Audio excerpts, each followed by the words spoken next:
ધનંજયભાઈ બોરીચા અને અમે ગાણામાં કામ કરીએ છીએ, લોડિંગનું કરીએ છીએ, પછી અમે કપાસિયા ઓરવાનું કરીએ છીએ, પછી અમે પાણી કાઢવાનું કામ કરીએ છીએ, પછી અમે કાંટાનું કામ કરીએ છીએ. આ અમારા બીજા ભાઈ ધર્મેશભાઈ કોન્ટ્રાક્ટર. હા ભાઈ ઘાણાના કારીગર છે અમારા ભરતભાઈ બોરીચા. હા ભાઈ, એ ભાઈ છે એ ઘાણાના કારીગર છે, પ્રકાશભાઈ બોરીચા. અને અમે આજે 5 વર્ષથી આ ધંધામાં જંપલાવીએ છીએ.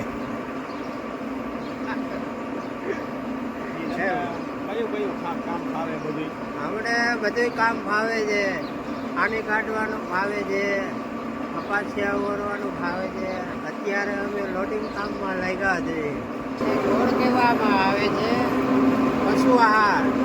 આ પશુ આહાર એટલે ગાયોને ભેંસો ખાય છે.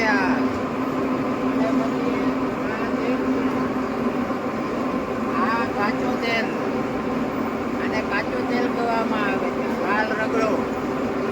આનું અમે પછી ફિલ્ટર કરીએ છીએ. ફિલ્ટર કરીને આમાં અમે સોડા એક નાખીએ છીએ. સોડા એક નાખીને પછી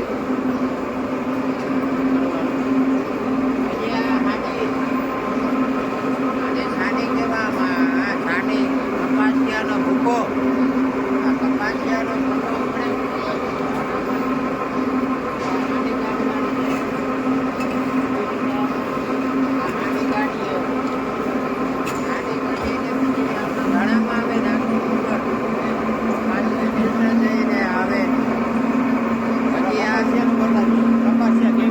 કપાસિયાનું બતાવીએ. કપાસિયા અમે કેવી રીતે કપાસિયા પિલાણ થાય એ બતાવીએ તમને. આ કપાસિયા છે. આ કપાસિયા અત્યારે આ ગાડી આ કપાસિયા ગુણ છોડી અને અમે આવી રીતે કન્વેરમાં જવા દઈએ. કન્વેરમાં લઈ જાય કપાસિયા.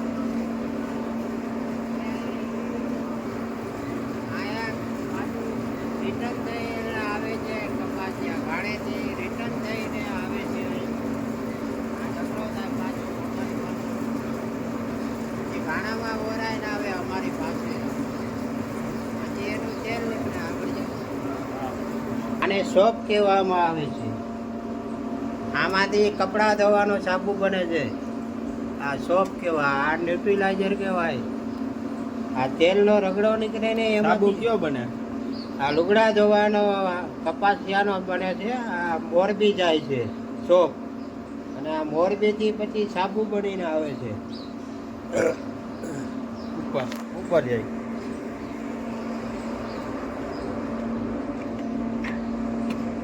હવે અમે તમને લઈ જઈએ જે તેલ બનાવવા. તેલ બને છે તે જોવા. તેલ બને છે તે જોવા લઈ જઈએ છીએ.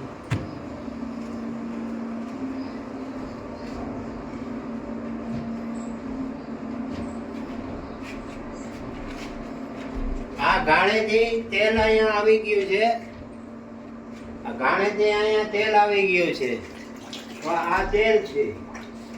આને પાછું ફિલ્ટર કરીને ધોરાજી, ઉપલેટા, જુનાગઢ ત્યાં લઈ જાય છે. અને ત્યાંથી પછી ફિલ્ટર થઈને ડબ્બો ભરાય છે. ડબ્બો ભરાય અને પછી પબ્લિક પાસે આવે છે.